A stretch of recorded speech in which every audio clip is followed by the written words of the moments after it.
And we are live once again, Tuesday, 7 o'clock Eastern Standard Time. We are live again.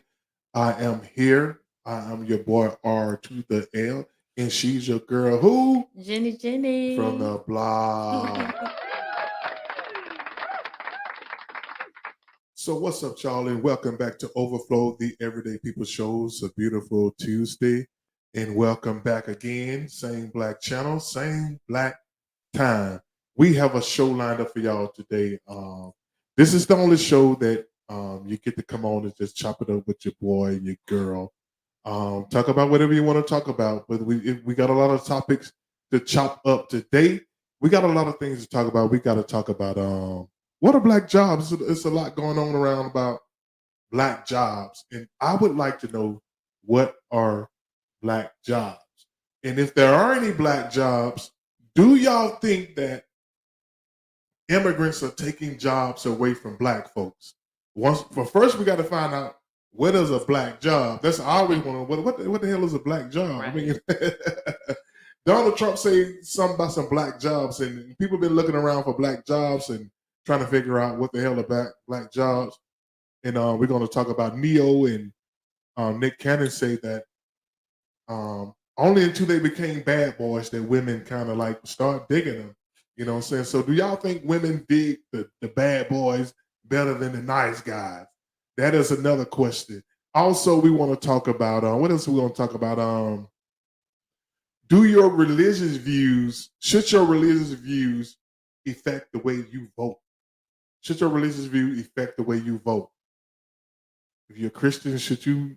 I don't know which part has Christian values or not, exactly. Man. You know, that's what I'm thinking. Yeah. So do your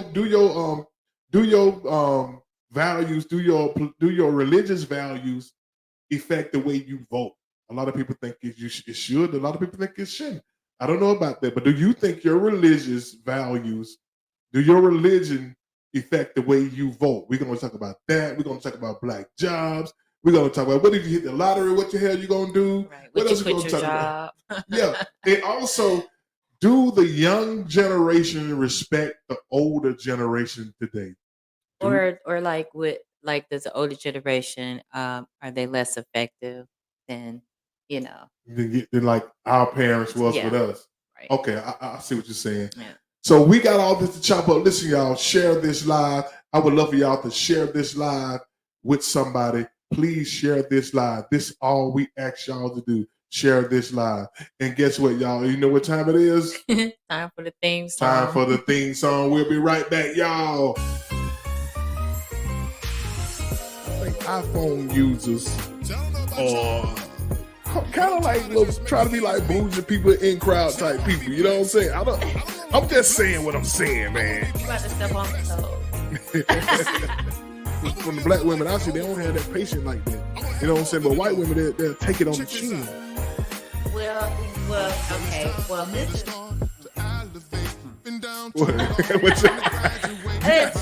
Any of y'all got the Trump Bible? Or the shoes?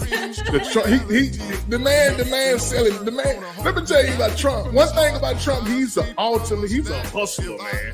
That boy Trump is a hustler. He will sell anything. A shoe, a stamp, a 3-cent lamp.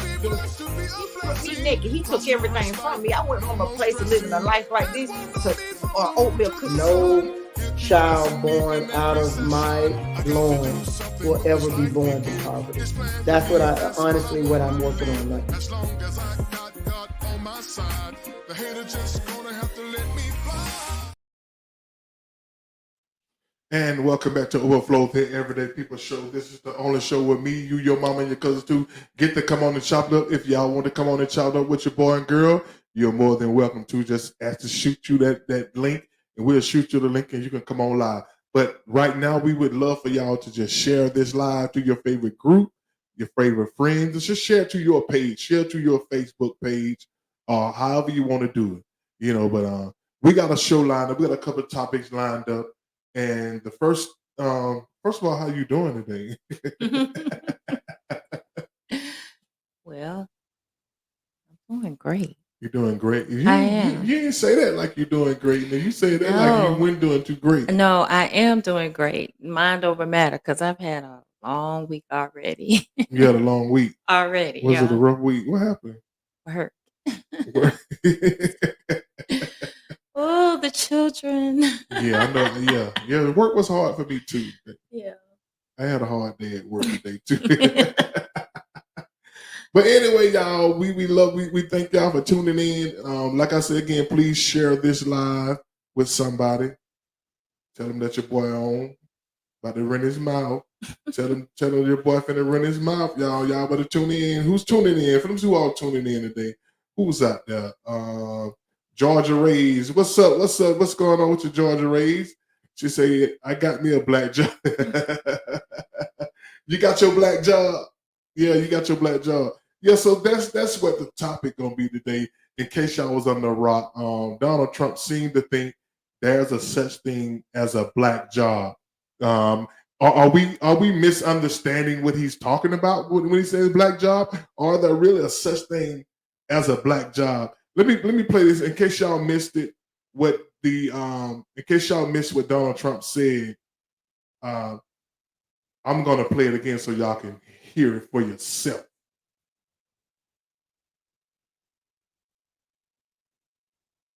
Blaming inflation, and he's right, it's been very bad. He caused the inflation, and it's killing Black families and Hispanic families and just about everybody. It's killing people. They can't buy groceries anymore. They can't. You look at the cost of food where it's doubled and tripled and quadrupled. They can't live. They're not living anymore. He caused this inflation. I gave him a country with essentially no inflation. It was perfect. It was so good. All he had to do is leave it alone. He destroyed it with his Green New Scam and all this money that's being thrown out the window. He caused inflation. As sure as you're sitting there, the fact is that his big kill on the Black people is the millions of people that he's allowed to come in through the border. They're taking Black jobs now, and it could be 18, it could be 19, and even 20 million people. They're taking Black jobs, and they're taking Hispanic jobs, and you haven't seen it yet, but you're going to see something that's going to be the worst in our history. Thanks for watching. Stay updated about. Okay, so that was Donald Trump during the debate with Joe Biden a couple of weeks ago. Said he's taking Black jobs. So the question is raised: what are Black jobs? Is there such thing? Did he mean like jobs that Black people work on? Is a Black job a thing? I mean, why didn't he say American jobs? I mean, if they're coming, I mean, I think I worked on a job where white folks worked on it too. So why did you just zero in on Black and Hispanic jobs? I think he's trying to play on our sympathy, like, oh, we're losing out. I think, jobs are jobs. I don't think there's a such thing as a Black job or a white job. I mean, we have evolved and we've gone beyond, I guess, what would be considered the lower end jobs. I don't know if that's what he's trying to say. Because if you're labeling it as a Black job, then what is a white job? You see what I'm saying? You have to ask yourself, if there's a such thing as a Black job, then what is a white job? And that was my thing. I go on these lives on TikTok and I see people talking about that. What is a Black job? So you would have to assume that he's saying low paying jobs. Mm-hmm. Yeah. And if he's talking about low paying jobs, should we as Black people be upset about what he said, or should we be? You know what I'm saying? And it's the thing. So if they're all coming over, what if this is a real thing, a Black job that was being taken from a Black person?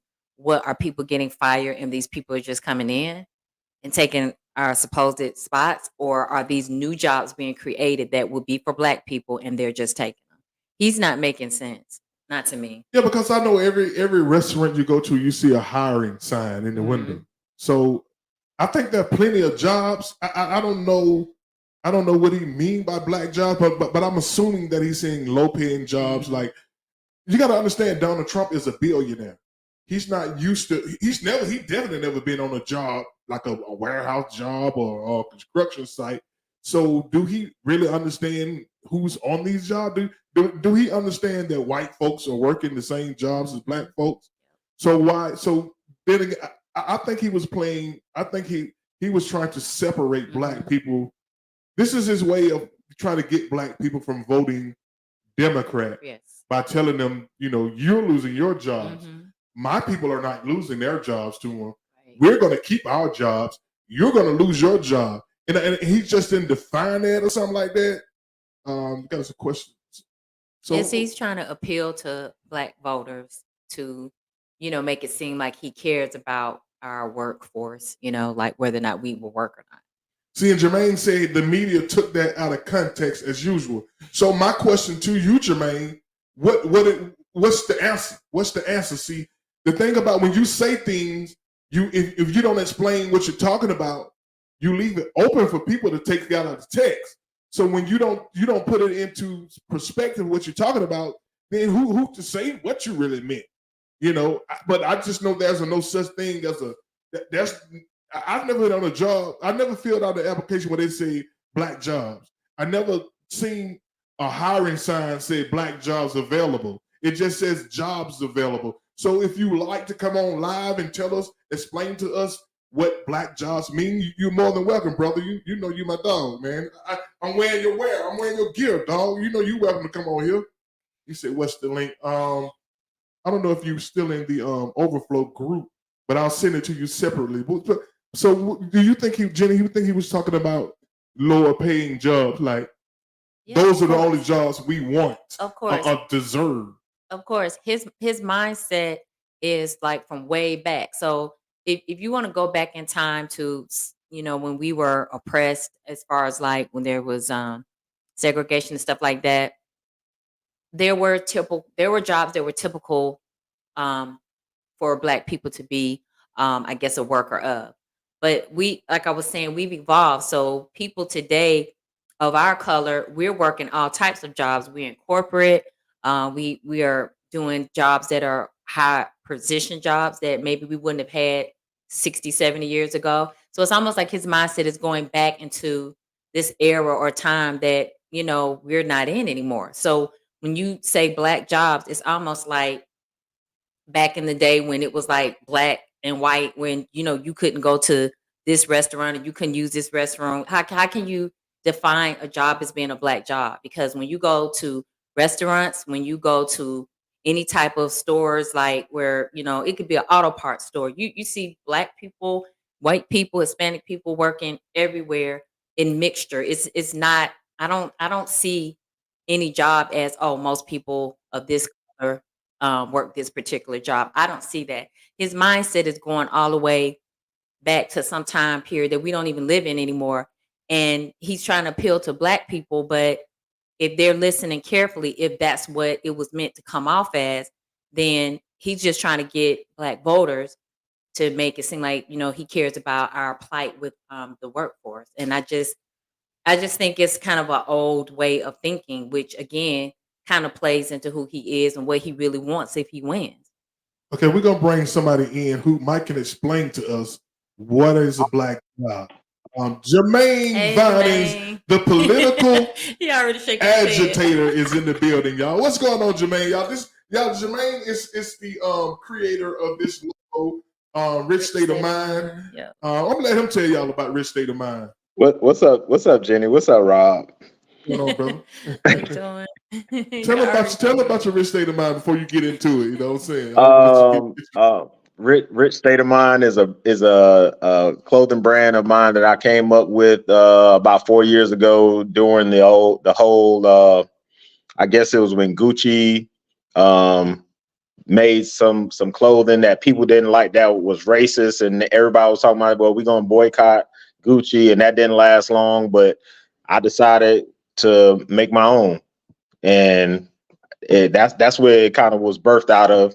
And Rich State of Mind is just you can be rich in your bank account, but you can have a broke mindset. So rich is not financial, is more of a state of mind thing. So everything that you represent, that it represents, is a rich state of mind culture. So if you want to buy, I got some new merch out. So if you want to purchase some new merch, is www.rsmclothing.com. you know, a lot of people, you know, they don't really fuck with me now because of my political views or whatever. So That was somebody said in the comment. Georgia Ray said, "Are you one of them black Republicans, Jermaine?" see that no. First of all, I am not a Republican, nor am I a Democrat. But I do know politics. I do study politics, and I can tell you that Trump, he's doing what politicians do. They try to tell you what they want, what you want to hear, what you think you want to hear. So I can show you plenty of examples of the other side saying black job, black unemployment, black this, black that. So because y'all people didn't like the messenger who said it, it turned into the media turned into a big deal. I can guarantee you, if Kamala Harris said, well, they're going to do this with the black jobs, I bet nobody would have blinked the eye at it. You know what I'm saying? So all these politicians cater to, trying to appeal to get votes, to get you to go on their side or whatever the case may be. So that was he was doing. He was saying black jobs. He's just trying to get black people to come to his side. So there's no actual. That's what I think. There's no actual black job, is it? No, hell no. It's no fucking damn black jobs. But but we can't look at the numbers and say that a large percentage of black males are felons and they can't get these traditional jobs. So they have to take some of these jobs that are maybe under the table or not non-traditional that some of these illegal immigrants come in and are taking. That is a fact. So we can't sit here and denounce that. So what type of jobs would you say these illegals are doing? Or they're doing like you say like warehouse jobs and lower? I wouldn't even say warehouse job. I would say like landscaping stuff, oranges and shit. Landscaping, roofing, all stuff like that don't require things that don't require you to fill out an application or something like that. Because if that was the case, they would take the race off of applications if we didn't give a damn about black, white, black job. There's no such thing as a black job. Right. So yeah. I agree with you. But I'm trying to see what you just said. He's just doing it to try to appease the black people. The same way that Kamala's talking about she's going when she gets in, she's going to do this abortion bill shit, which is a bunch of bullshit. She didn't see abortion is white people get abortion, so abortion it wouldn't directly target the black people. You're trying to say what I'm saying is she's saying things to appeal to a certain demographic of people who align with that. Same thing with the black. I'll just give you an example. But you have a lot of men who agree with women on abortion. So, but you don't see a whole lot of white people coming to. Why y'all taking? He's the only one. Trump is the only person I've heard say black jobs. Now I've been into politics for a minute. I've never heard nobody say. I've heard politicians say we're gonna do this for black people. We're gonna do that for black people. I've never heard anybody say. Go on YouTube and. Okay, Jermaine. I don't know what happened to Jermaine, but he'll pop back up. But Delicia said hotel, landscape. You know what I'm saying? Yeah. So those are the kind of say landscape. Let's say landscape. Farming, like agriculture. Yeah, like agriculture, landscape. Like Jermaine said, landscape, agriculture, things like that. Those are jobs I think that they are. Yeah, people are looking for people to work those jobs, and I don't think today's black people ain't kind of like looking for them jobs no more. Sure. You know what I'm saying? Sure. So and my problem with that, cause I think it made him look like he was saying we are lower class people, and right? Because we know they're taking lower class jobs. So basically, what he's saying, these are the only jobs we can have, right? And it's kind of insulting. Yeah, it's kind of and I get what he was saying, but it's still kind of insulting in a way, like he's saying, "Damn, these are the only kind of jobs y'all work." They getting y'all job. They're not taking my people's job. And the thing is those type supposed jobs are are not demeaning jobs. They're not low end, because it takes all of these type jobs to make the world go round. So it's not that these are not good type of jobs, but it's almost as if to say we are not able to do anything else higher. I see everybody in the chat I'm sorry I used that example with this abortion shit, because I was just using the example of how a politician will say something just to align with who they're trying to get. But everybody in the chat is like, abortion is a woman's right or whatever. But what I'm saying is, I know politicians, they try to target certain groups of people. Right. They try to target white people by saying incendiary things about other people. When he say Mexicans are poisoning the blood, that it's a group of people who believe that shit. It's a group of people that believe, that hate Latino people coming over here. So they're gonna ball their mind and say, so what did you mean? So it's a lot of stuff that Trump says that he never explains what he's talking about. But this is what I try to get people to understand. And we have to stop being emotional about shit. We have to stop being emotional about that. All of these freaking politicians and elected officials say stupid fucking shit and say all the fucking damn bullshit to get your vote. So we can't just throw the fucking damn label on Trump. All of them do the same shit. But just because y'all don't like Trump for whatever reason the case may be. I asked you some examples of Kamala specifically saying stuff like that. No, I didn't say she said it. Has she ever said we need to go get black jobs? We need to bring back black jobs. But she always says jobs. She don't tie it to no particular group. Once you tie it to a particular group, then it comes. You know what I'm saying? If you go on YouTube, you can see CNN, MSNBC, all of these commentators and analysts, they have said black jobs before, black unemployment, black this, black that. They put black in front of everything when they want to talk about or get the attention of black people. That's all I'm saying. Black unemployment is all employment. You see what I'm saying? How is black? If it's all employment, then why is it black unemployment? Veterinarians. Unemployment, but my thing is, why put the black in front of it to trigger a certain emotion out of black people. If I put black in front of anything, it's going to trigger emotion from black people. So like I said, they all do that.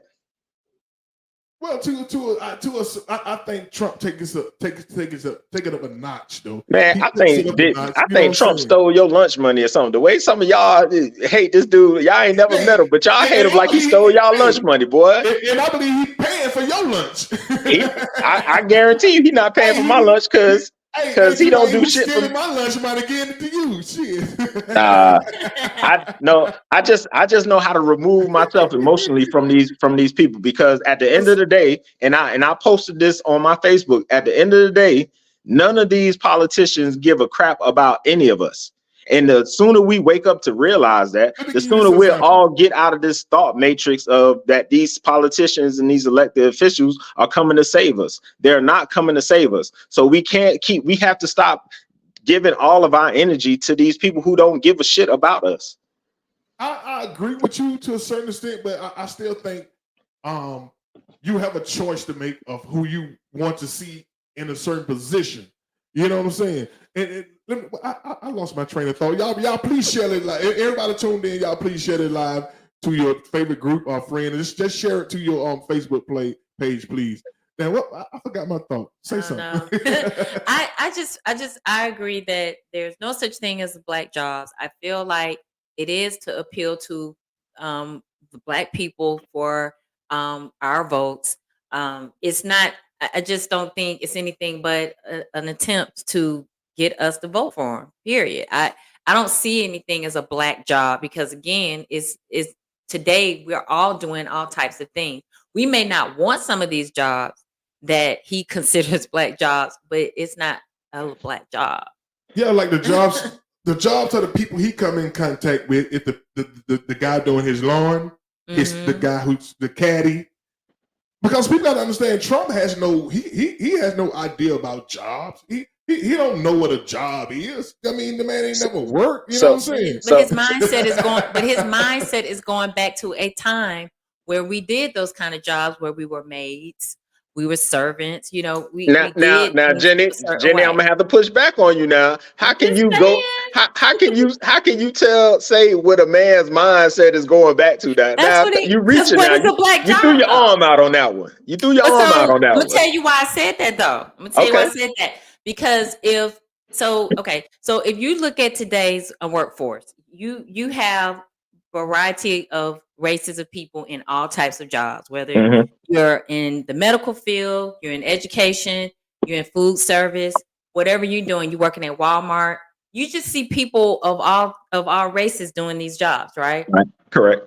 Back in those days I'm talking about, you know, we were in those servant type positions. I mean, just going way back, we You were in going way servant type you going positions. way back. I am.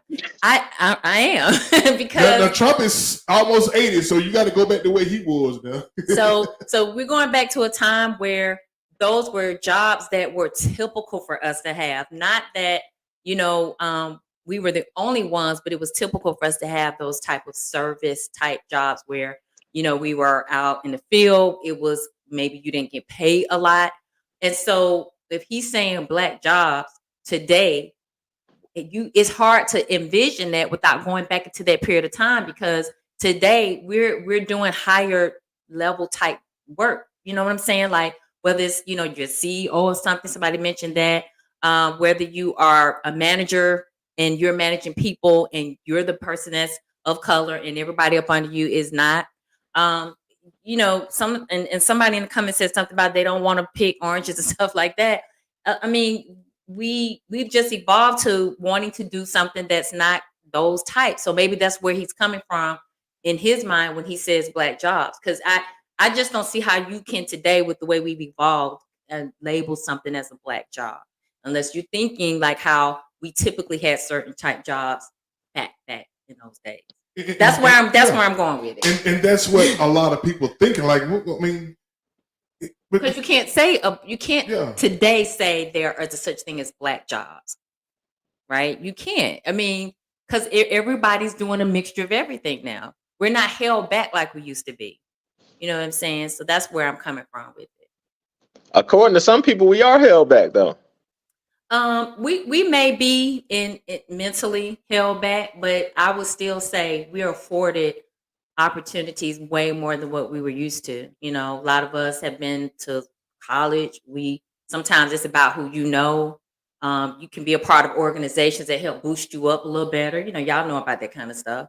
You know, you have more opportunities, with who you know and things like that. But you know, if we're held back, it's more mental. I wouldn't say that we don't have opportunities like they do. Yeah, I think he was just trying to get black people riled up, and it kind of he was just throwing doo-doo on the fan, and it came back in his face because I think he thought a lot of black people thought that they won't like him for saying it, like, oh yeah, they're taking our job, but a lot of people say, hold on, what? This is a certain job I'm supposed to be on. Right. You know what I'm saying? Is it a certain job that excludes me? Are you admitting that we are excluded from certain jobs? That's what you can. I mean, if you don't explain what you're talking about, people can take this out of text. And I think this is the way he meant it. You know what I'm saying? Like he's not used to black people in high positions. I mean, if you like, and you always talk about YouTube, and you pull up YouTube, he even said himself, he don't think black people are intelligent people. Oh my gosh! I mean, you can pull up stuff. You know what I'm saying? Well, somebody in the comments said, "Don't get your information from YouTube." First of all, I'm looking. Hold on, I'm looking at Cecilia Harris comment. She says Trump say "Make America Great." He's going back to 1932. That's what I'm talking about. Like it's just, you know, there's no such thing as, you know, like black. I mean, that's not a bad point. Y'all please share this live. Please share this live. That's not a bad point. I mean, everybody want to make a joke about it, but like I've said many a times on this show, coming out of slavery, we had more wealth than we have now. We owned shit. coming out of slavery. In the 1950s, we owned buses, we owned grocery stores. We're not disagreeing with that. We talking about the matter at hand. Like, Come on back. Come to 2024 back with me. We ain't gonna go all the way back. Now we know about the history and all that. I'm directly answering this person's comment. She said, if you want to, he want to make America great again back in 1932. Well, in 1932, shit, we own shit. At least we own shit. Well, I don't think he was born in 32. I don't think he was living in 32. But I get what she's saying. You know what I'm saying? Yeah. He want to take us back into a time to where we was just in the dishwashers and shit like that. Yeah. Shit that he grew up watching us do. And I think that what Trump, he grew up watching black people doing on certain jobs. Right. And he don't know that we have progressed. We have progressed since that time. So he's thinking that these people on these low-paying jobs, like dishwashers and lawn care people. I'm talking about the lower level lawn care people, the push more, not the supervisor. We're not just push more now. We're supervising the push mores. Right. You know what I'm saying? These are we are on different jobs now. That's what a lot of people took what he was talking about. I mean, let's be real here and honest. A lot of times when we go, just say like we drive through apartment complexes or we go places, we mostly you see you don't see us doing the lawn care. You don't. And the first job, ironically, the first job I ever had coming out of high school, I filled out an application for landscape. I worked landscape. I think I worked 2 days. And they had me on that damn push mower. It wasn't even no self-propelled push mower. And I had to damn push mower a whole damn apartment complex. Man, when I ate my lunch, I threw it up. And I didn't even go back. That Wednesday, I didn't go back Wednesday. And guess what? I ain't even collect no check for them 2 days. I didn't even care about the money. So I wasn't even finna go. And this was back in 88, 87, man. So we don't progress. We ain't looking for those type jobs no more. You got people at McDonald's trying to get $15 an hour. Ain't nobody trying to be chucking corn and all that. It's chucking corn no more. You know what I'm saying? And why didn't he say taking? I think he should have said they're taking American jobs. He targeted black. He tried to piss black people off. He threw some doo-doo against the fan, and it came back in his face. That's my opinion. You know what I'm saying? And I stand by it, Jermaine. Hey, and you're entitled to that.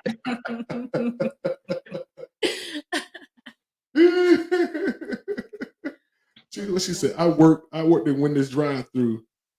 It's a black job. But see, you see white people working in fast food restaurants. You see, like Jennifer said, all types of people work all types of jobs now. Yeah. You know what I'm saying? So you can't say, I mean, just say Americans, and he don't just say he excluded white people.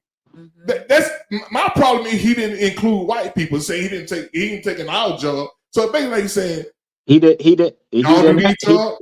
have to because he know half of the white people gonna vote for him anyway. He, like I said, he was targeting who he wanted to target, just like all politicians do. I agree, man. Y'all please share this live to your favorite group friend or on your feed. Please help your boy out, man. What else y'all want to move on to another topic? You want to chop this up, Jermaine, the political agitator? Nah. I love it though.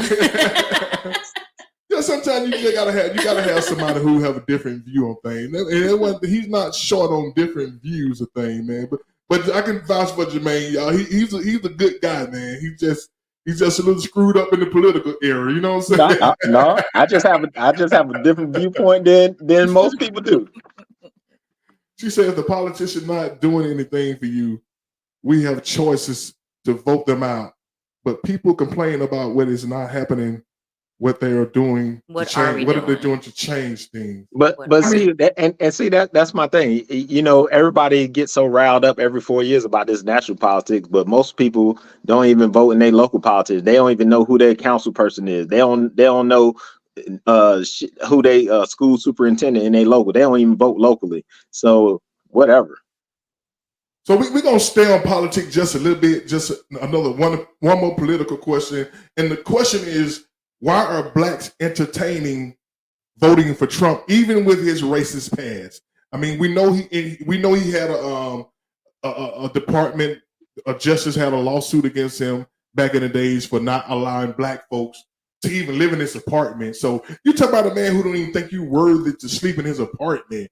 And then, you know, he said some things like he don't think black men are intelligent people. And one thing why he said he don't think the judge, it was a Latino judge. He said he don't think a Latino judge is worthy of judging his case. So he has said some things, racist things, and he has had actual lawsuits. I know we're not going there. Let me finish. Because I know you're going to go back and forth. Biden said this, Biden said that. But an actual lawsuit, an actual racism lawsuit is not the same as you just saying something. So black people are entertaining voting for Trump, even knowing that he had a racial lawsuit against him in which he was ordered to pay out things to do. He settled out. The settlement was he was going to do things in the black community. So he settled out just to cut that lawsuit off. So that's my take on it, you know. So just because he went to court for his racism, that makes it makes it more than Biden's racism. I mean, Biden said he didn't want his kids growing up in a racial jungle. Biden is known for hanging with segregationists. Biden architect the 94 and the 88 crack laws with Strom Thurmond, who's a known racist. Biden did the eulogy for a known racist. I mean, what are we talking about here? I mean, we can go tit for tat for who's the bigger race. Are we saying let's vote for who's less racist? That's what I know. What I told you, we can go tit for tat for what people say. But when you have an actual lawsuit. When you have an actual lawsuit to where you had to cares? Was it racist or not? Was it racist or not? That's the part of the whole question. Why are people entertaining that when you know he had a lawsuit? The same reason why they entertain voted for Biden. So let me ask you this question. If you ask to come to my house and I say, no, Jermaine, you can't come to my house, would you still want to come to my house if I ask you next week? No. Thank you. And that's my quote. That's all I'm saying, Jermaine. The man didn't even want you to live in his apartment. So now why all of a sudden would you support him? He didn't think you were worthy to live in his apartment. But Robert, what does that have to do with policy? See, this is what I just finished saying about y'all gotta get your emotions out. Turn your emotional hat this way and put your thinking cap on and say, what is policies? What are the policies? All Biden's policies in 50 years in politics has been nothing but the destruction of the black community. We're not discussing policy. We're discussing personalities. That's what we're discussing. But that's the problem. We too focused on personalities and not policy. But why I don't give a fuck about nobody's personality. Why we can't? If a lot of these MAGA people like Trump because of the incendiary things he does, why can't we hate him for that? You can hate him, but does it make?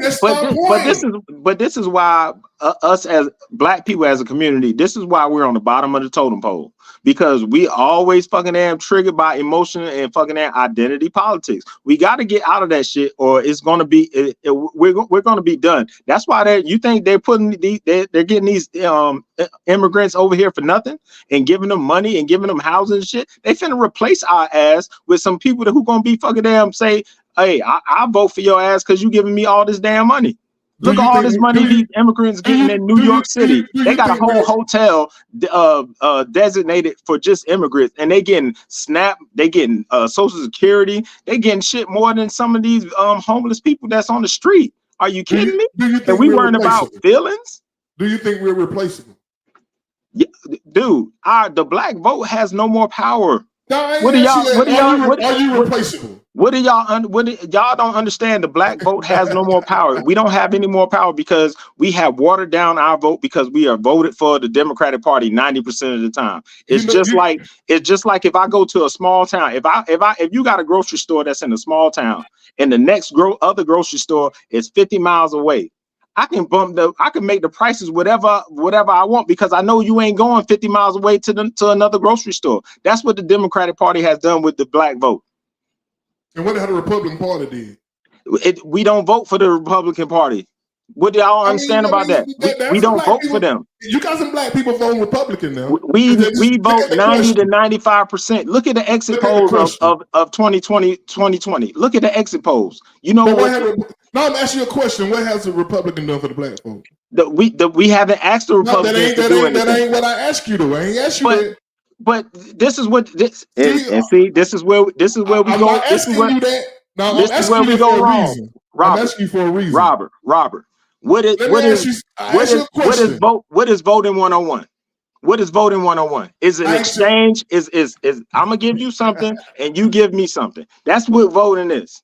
Okay, I ask you a question. What have the Republicans done for black folks? What have we asked the Republicans to do? What if Trump wins, he's gonna be the president? What have we asked in 50 plus years? What have we asked the Republicans to do to give us? I get what you're saying, but I'm asking you. You don't get what I say because you keep asking me the question that debunks that. When have we have a black Republican president? Let me give you. When have we had a black Republican vice president? When else we had a Republican? You can't even name Clarence Thomas as a black man because he go against everything the black men stand for. Do you agree? Huh? Okay, y'all, look. The question is, why are blacks entertaining voting for Trump, even with his racist past? We're running on the question. Okay, here's an example. I work on computer. I have a computer business on the side, right? And you bring me your computer, and I do your work, and I fuck up your computer. Can you go to another computer store and blame them for your computer for me fucking up your computer? That would be asinine, wouldn't it? Say that again now. If you bring me your business and I keep fucking up your computer, I never fix it. It's always something wrong. Can you go to Best Buy and say, "Hey man, y'all fucked up for Jermaine fucking up my computer. You can't blame another computer shop for me fucking up your computer if you keep bringing me your business." I'm gonna make you fix my goddamn computer. You gonna fix my computer.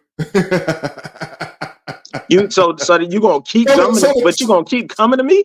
So that's why I posed this question: why are black people entertaining voting for Trump even when he has a racist past? So why you?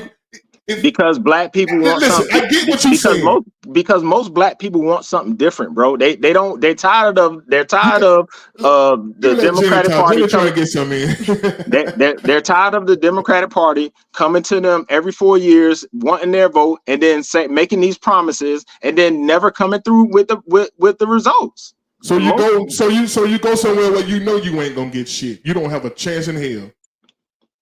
What are your thoughts, Jimmy? So I was gonna say this. So when we were dealing with Biden running, so you had mentioned he said racist things. So they both were saying racist things or have said racist things.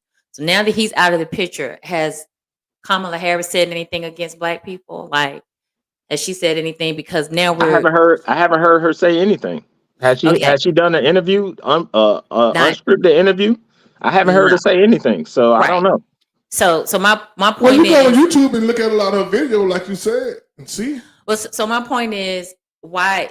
So if we're dealing with her and Trump now, then the question is, why are blacks voting for him, even with his racist comments? So if the choices are her, Kamala Harris, or him, then it makes sense that you shouldn't want to vote for somebody who has made racist comments, because Biden, again, is out of the picture. So if it was them two still running against each other, then you would have to choose the lesser of the two evils. That's if you're even going to vote. Everybody's not going to vote. So to me, for somebody who's going to vote, and you said something about personality, and it's not about, we're not really discussing policies right now. If you're looking at Kamala Harris and you're looking at Trump, then how can black people be so taken in, by him and overlook the fact that he has said a lot of racist things? Why would a person today, with Biden out the picture, want to vote for him over her?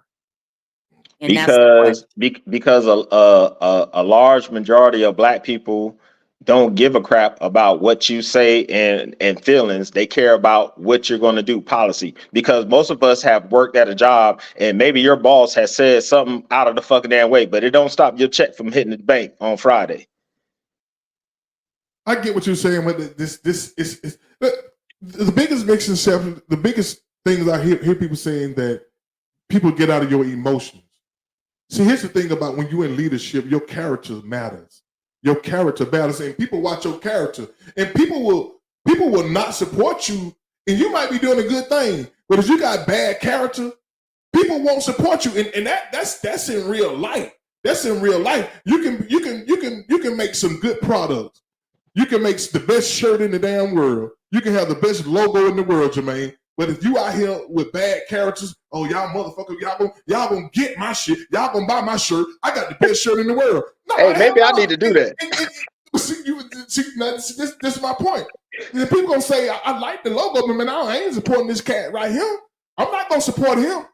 Yeah, you know what I'm saying. So you're right. If you want people to buy your, this is my thing. You're right. If you want people to support what you're doing, you gotta represent your product. You're right. And this is the thing with Trump. He's not representing his product. Even if let me finish. Even if he might have a good policy, he's not representing his product right. And you say people get in their emotion, but emotions make you cry sometimes, man. Emotions make you lie sometimes. But like I said, everything, and that's a misconception that people have. Nah, but the last time I was on here, like I said, ain't no grown adult that's here, that's in the chat. We never made a good decision when we were emotionally charged. Never in the history of nothing have you made a good decision or a sound decision when it was driven through emotion, ever. So that's what when I say people have to get out of their emotion, that's what I'm saying. But to be honest, we talk about emotions. Jermaine, you're a human. Humans can't get out of their emotions. Yes, you can. It's a part of life. Your emotions is a part of life, and that's what you don't understand, brother. If I ask you to loan me $20, I said, Jermaine, man, you'll loan me $20. You'll say, okay, Rob, but what's your cash up? But I say, Jermaine, man, you better send me $20, man. Man, send me some money. You're gonna say, man, who the hell you supposed to be? I'm not gonna say that. You think I'm gonna say that? Yes, you are. No, yes, I'm not gonna say if you say that to me, I'm just not gonna respond. See, if people are just not responding to Trump, the next time you do a show and we do and you talking about relationships, I'm gonna tell you, I'm gonna show you how people lack emotional intelligence. We got a relationship question coming up now. We got a relationship question coming up. So most people are not emotionally intelligent, so they don't know how to compartmentalize when you need to be emotional and when you don't need to be emotional. And that's as an adult, you should know how to do that. I can delineate from my emotion in certain instances. I know how to do that. You can. But like I'm saying most people need to learn how to do that, and we don't know how to do that. But let me say this: the president ain't shit. The president ain't nothing but a figurehead. Let's take the president out of the way. The president don't write no laws. The president don't. All the president do is sign fucking damn law, sign shit into law. The president don't write no fucking law. So what we really need to be focused on, these people in Congress, these people that's in the Senate. That's who we need to be focused on. But they get us so emotionally charged on these figureheads, and they really don't make shit because they don't make no decisions except for executive actions. That's it.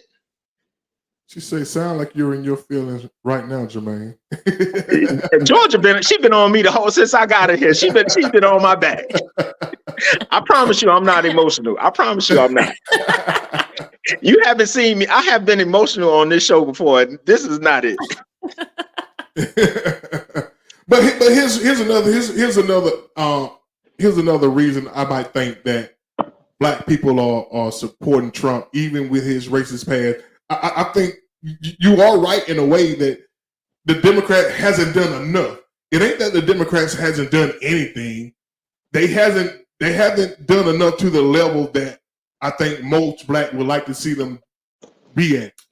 But the flip side is you're not going to get nothing on the other side. So I think a vote for Trump is a vote in retaliation. It's a retaliation vote that I think a lot of black folks are not voting Democrat. Some black folks, I think the Democrats still might get 90% of the African American vote, but overwhelmingly, the Democrat gonna get the African American vote. But I think a lot of people are defected over to try to prove to the Democrat that we'll do it. Like you put a gun in somebody's head, I'll do it. Hey, I'll do it. Georgia on my neck. What's she talking? What's she She saying? on my neck in the comments. You say, what the fuck, Jermaine telling that right now? What did I say? I don't understand what I said. I mean, when you talking to people, most of the people, I'm assuming most of the people who tune in to this show, they leaning right, with me. Leaning right to me. They leaning with it right with to the right. No, they leaning left. They not leaning right. They leaning left. I mean, yeah, leaning left. I meant to say left. Thank you for correcting me. Nah, you said it right. Because that's what you lean. You know you're a conservative to your heart. I don't know why you be out here fronting. I almost lost all my friends, Jermaine. Thank you, hey, man. Jenny, he know he a conservative. I know when y'all be talking, he be talking that conservative shit. I know it. Oh, but stop. But nah. But anyway, man. I think the Democrats. I think this is going to be the message. I think this is their last opportunity to prove to black people that they're going to deliver some huge things, not just 15 billion. They did some things, legislative to help black people, but it helps most people overall too. So I think black people want them to just target us. This is for us alone. And I think a lot of people really want reparations, some kind of reparations. That ain't gonna happen.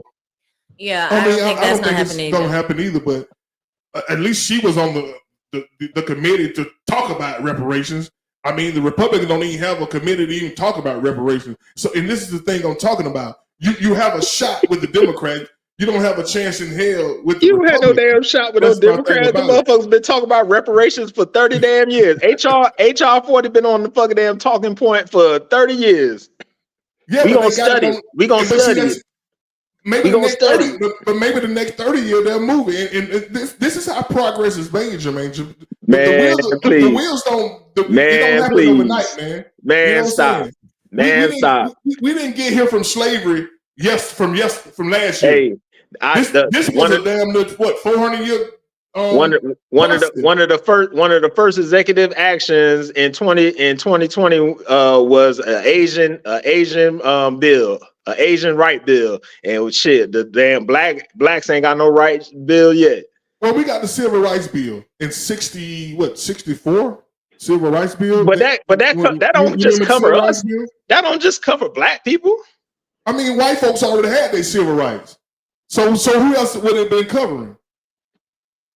The other minorities that was in this country. See, when you pause like that, I know I got you. When I get you to pause, Jermaine, I know I got your brain trying to process some shit. You know what I'm saying? I've been knowing you for a minute, brother. It's not. It was other minorities. The civil rights bill. I'm gonna take that as a checkmate, nigga. Goodness.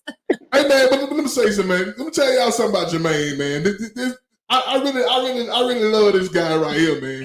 You know what I'm saying? He's a real good dude. You know what I'm saying? He's a real good dude, man. I met him once personally.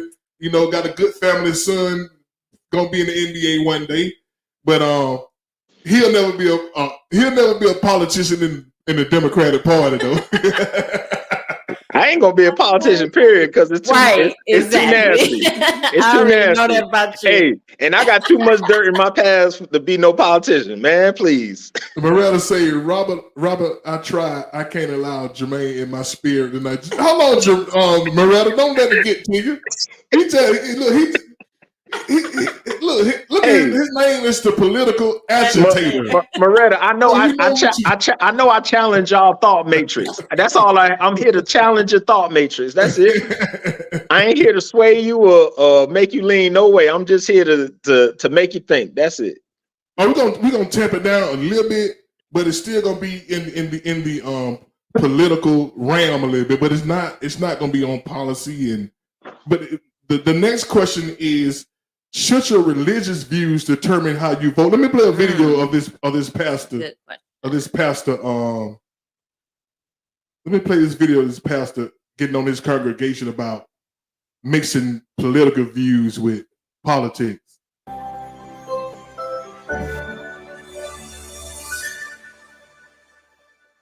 Hey family, Pastor Lauren Livingston of Central Church of God in Charlotte, North Carolina is currently going viral over some remarks he made about church and politics. I strongly believe this is a must listen for all believers. Be sure and like and share, and by all means put your Like and share overflow, y'all. Don't section. stun that nigga right Let's there. listen to this man of God. You bring politics into the church. You think that politics is spiritual stuff. Politics is of this world. You think it's your duty to be political about this, that, and the other. No, your duty is to serve the Lord your God with all your heart, mind, soul, body, and strength, and love your neighbor as yourself. Don't be talking to me about my spiritual responsibility to vote. I don't have a spiritual responsibility to vote. I have a civic privilege. Don't be telling me that voting is spiritual. See, that's what happens when you don't read and pray. When you don't read and pray, you say, wow, there's a Bible out now that includes the Constitution and the Bill of Rights. Isn't that wonderful? No. No, it's disgusting. It's blasphemous. It's a ploy. Are you kidding me? Some of you are so encouraged by that. Let me tell you something. The gospel is not an American gospel. It is the gospel of the Lord Jesus Christ.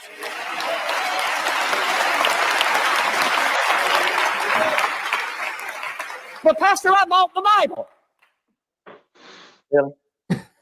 Really? You're telling me that you're encouraged because someone puts a government U.S. Constitution, a document that says we are of the people, by the people, and for the people. The people, the people, the people.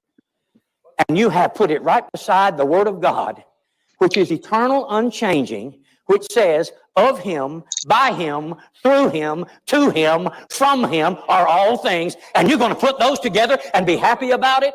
God forbid. Now, you can get mad if you want to, but I'm going to tell you something. If you glory in that kind of thing, you don't have a prayer life.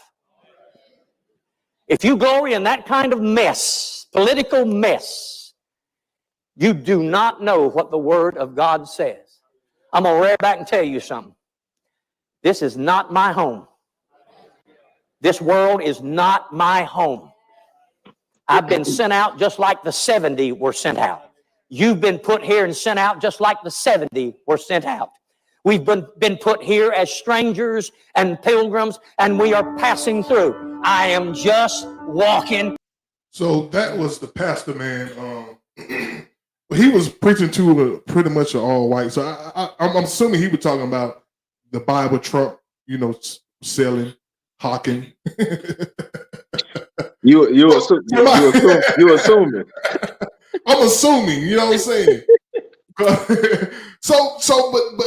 But seriously, a lot of people are making this spiritual, like the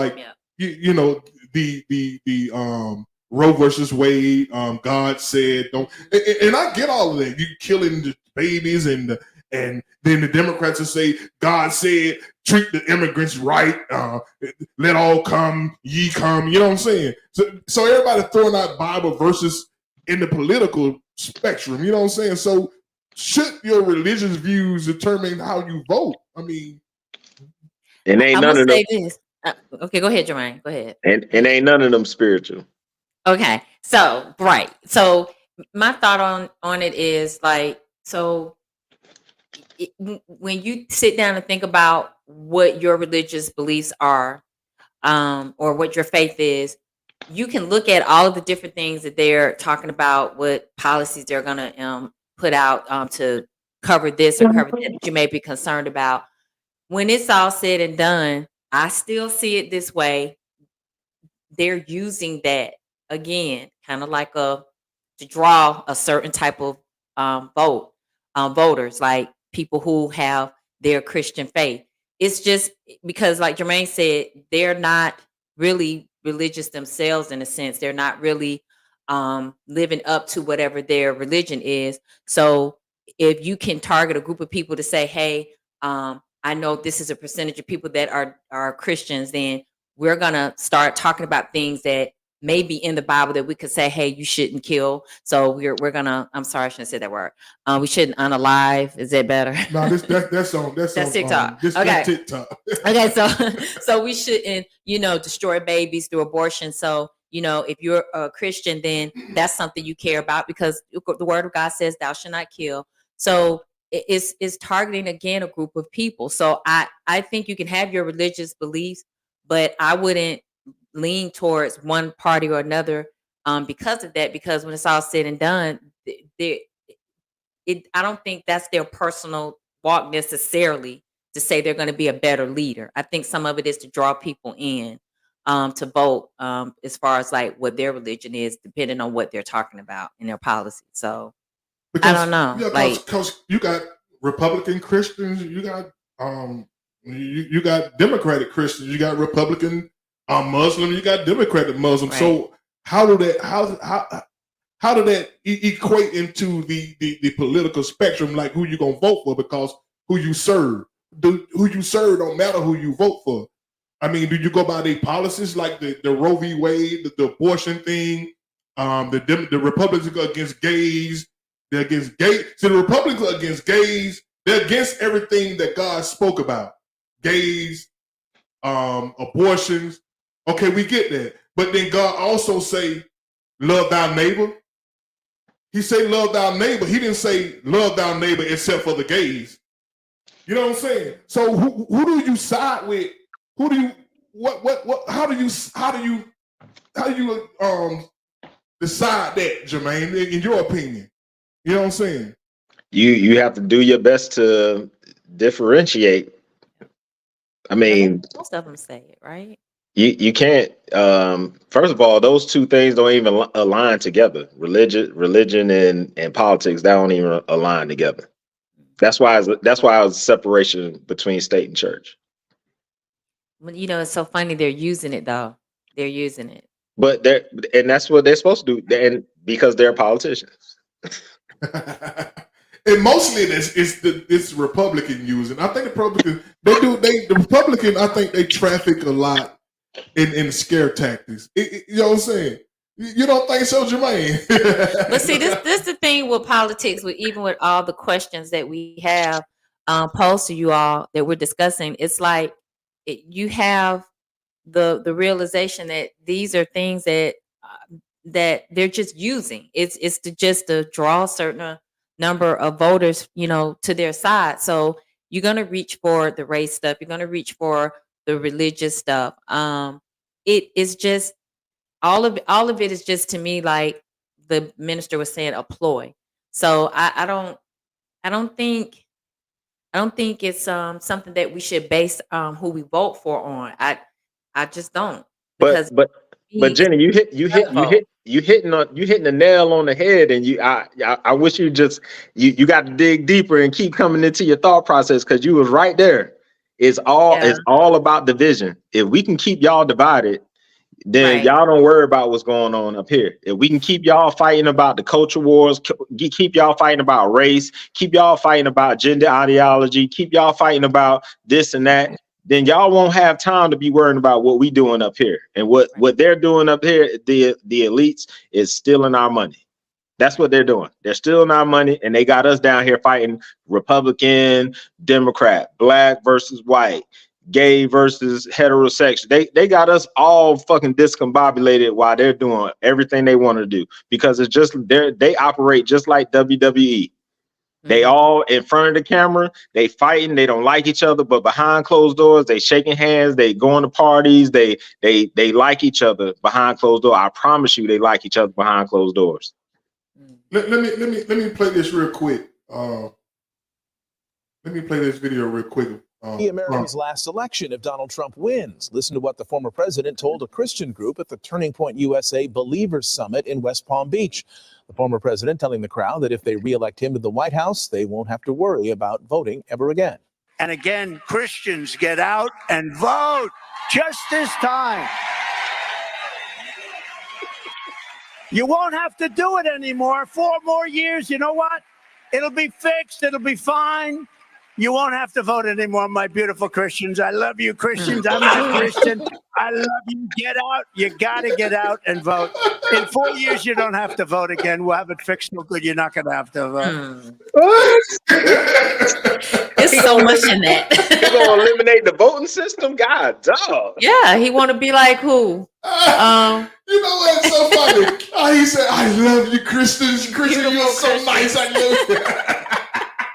Hey, you gotta love that dude personality, man. I mean, how do you like? He's charming. Like, he's very charming, so he can move people. No, he's slick. Charming. I know. No, I'm saying, but I'm just saying. It's like you see what he's doing. Like, I mean, who talks like that? Like Christians, come on, Christians. So, are you talking about all Christians or just the one who you think leaning towards you? I mean, because it's a lot of Christians voting Democrat now. So who are you talking about? So I don't. It just so. It's just. He just won't. He won't. Trump, like I say, Trump. He's a man. You talking about a con artist, man? You talking about the world's greatest con artist out front? Like he's a salesman. He's a salesman. Everybody keeps saying he's a failed businessman, but shit, that motherfucker know how to sell. Excuse my French. You know, he remind you of. You know, you ever went to the mall or something, and you know this dude with this cap he gonna con you, but some kind of way he get you over there to see what that ball is. You know what I'm saying? And you don't see this a million times. You know you ain't gonna win this. You know you ain't gonna really find this ball, but you think you saw the ball, and you gonna make that bet. And that's how Trump is. He tricked. He one of the biggest trick. The devil is a lie. I think you just have to know what's happening, and if you are going to vote, then you just gotta make sure you are good with it, because a lot of them don't deliver what they say. All of the tactics are what they are. It's just to pull your vote, to draw you. And it's sad because we have a ton of conversations. You go on social media, it's so many conversations, and it is emotional for a lot of people. And to the point where, you could be on a TikTok live and get kicked off. So, I should have invited a pastor or somebody on to talk about. I would love to hear what a pastor think about this, a black pastor. You know what I'm saying? Did y'all hear? You heard of that black pastor Gino? I don't know his last name. Gino Jennings. Yeah. Did you hear him call out Jamal Bryant the other day? Man, Gino calls out everybody. Man, he went in. He said him and Jamal Bryant are cousins or something like that. Huh? I mean, Gino, he's a radical preacher, man. He went in on Jamal Bryant though. He don't call out every preacher. But y'all got to look it up. Look it up on YouTube. He went in on Jamal Bryant. I already know what he's talking about. But I like Jamal Bryant because Jamal Bryant talk about issues. Jamal Bryant just don't talk about the Bible, and I think a lot of people think it ain't the preacher's place to talk about politics. But Dr. King talked about politics. I mean, ain't nobody never criticized. I mean, he probably had some critics, but ain't nobody really just said Dr. King was wrong for talking about politics. I mean, I think that's a pastor. I think a pastor's job is to worry about the people in the community and around him. What side he side on is on him. You know what I'm saying? Because you got Republican pastors, You got Democratic pastors. That's why I brought this question up, because people all over the place. And to say that, I had somebody tell me they vote for Trump because of their religious views. And I guess you think everybody else sinning then.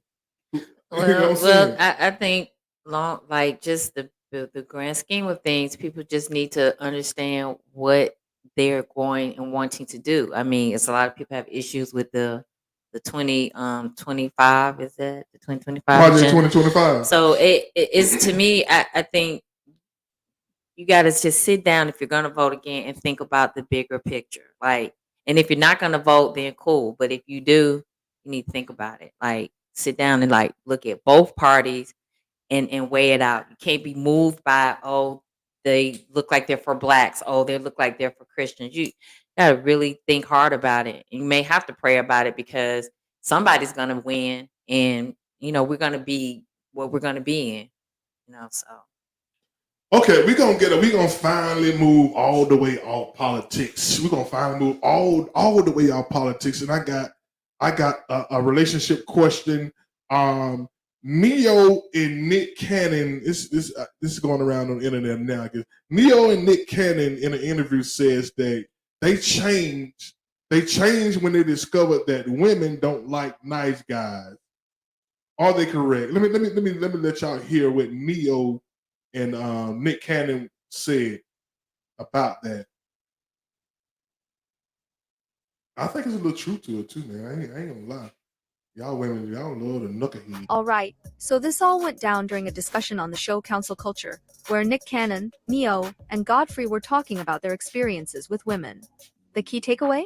They feel that women aren't into good guys as much as one might think. Asked a lot of times, but I've been both guys. I've been the nice guy, and it didn't work. And I stopped the bad boy, and it didn't work. Right. But of the two, the bad boy always works a little more. So are women attracted to toxicity? Young women. Because you gravitate towards what smells familiar, and if you come from a household where machismo and all that is around you, you unconsciously feel safe in that. Yeah. And that's what you learn from peers too, because you watch your boys go, man, he's an ass. So I think I'm gonna do that, because high school happened to me. I was the nice guy, man. I was like, get her flowers. My mother's like, that's good. I did all that, and I got doodled on, and I was like, that will never happen to me again. Man, we gotta I think that's happened to all of us. That might be the origin story of our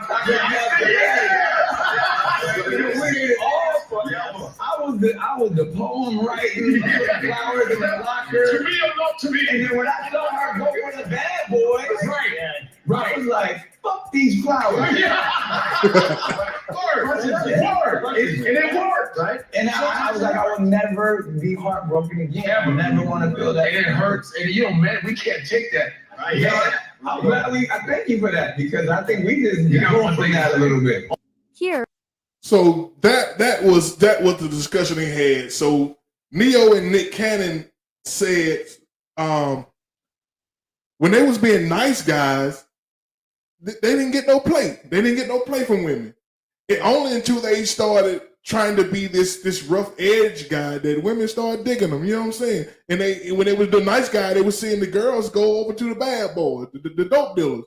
And stuff like, I'm not gonna say dope dealers. Okay, I'm not gonna say exactly dope dealers. I'm gonna say like the jocks and stuff like that. Because what's the definition of what kind of guy they're talking about? Because a guy can be a drug dealer and still be a nice guy. Well, guys that has kind of an edge. Guys that has kind of an edge to them. Like, you know what I'm saying? They got a lot of respect around. You know what I'm saying? And it don't have to be. It sounds like edge in a bad way, though. That's what it sounds like. Yeah.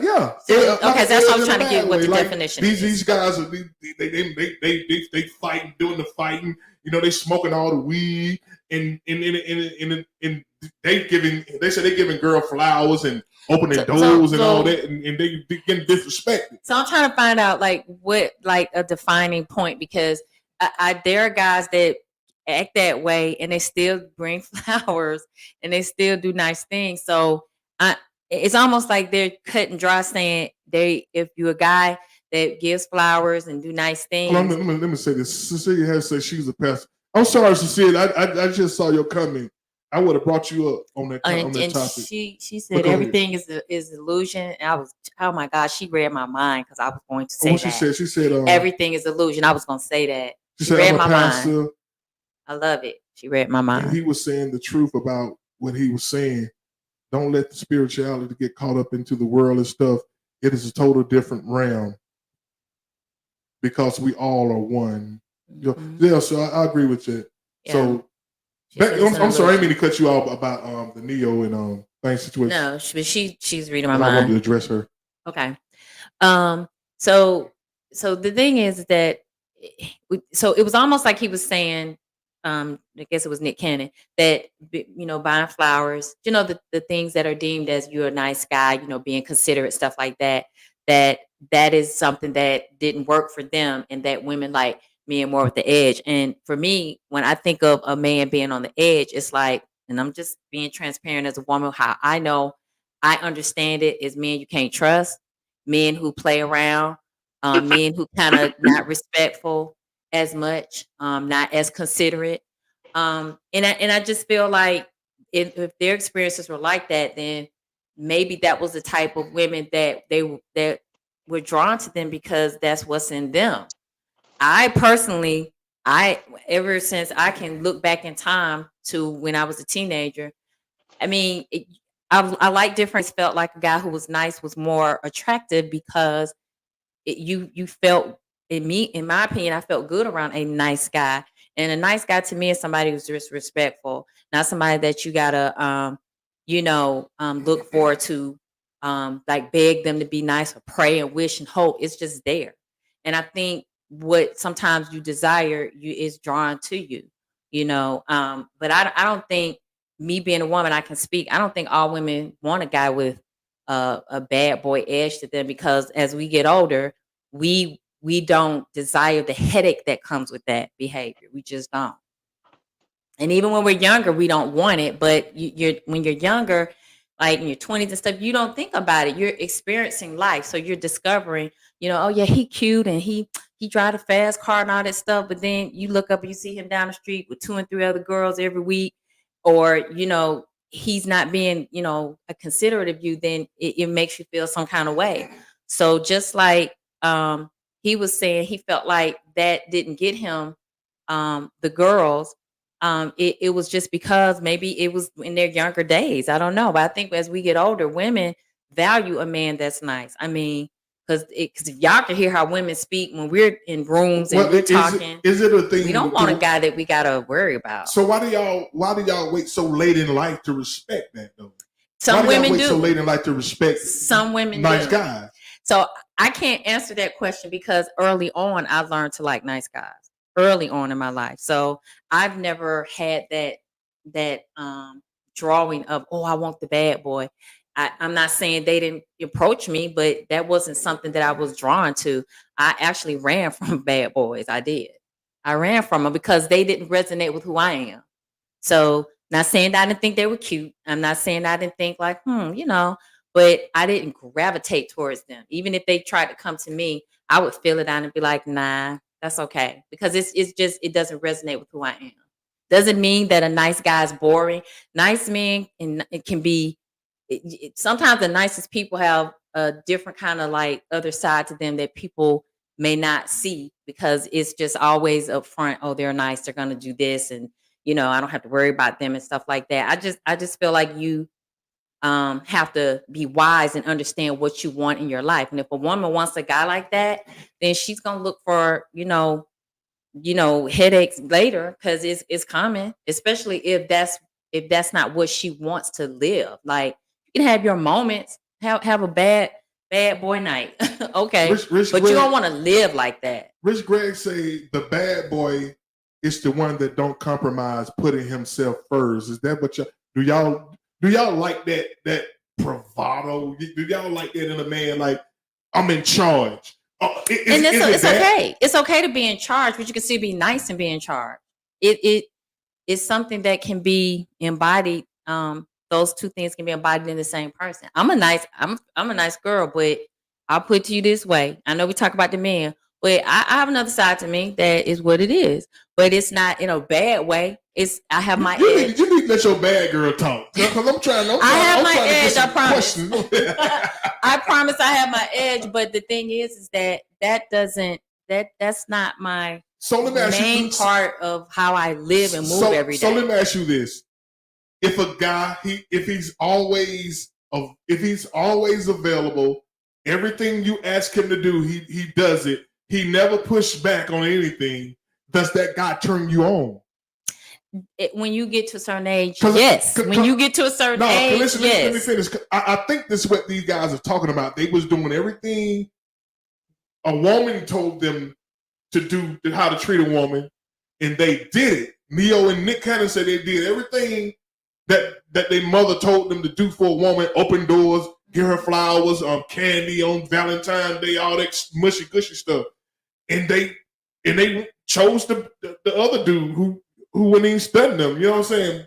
The bad guy, so to speak. So I'll share this. I know women today, okay, that had an opportunity to be with a good guy years ago or some time ago, and because they chose the bad boy earlier on, they look back with regret, and they're like, "Damn, I should have, talked to this guy. I should have let him in my life."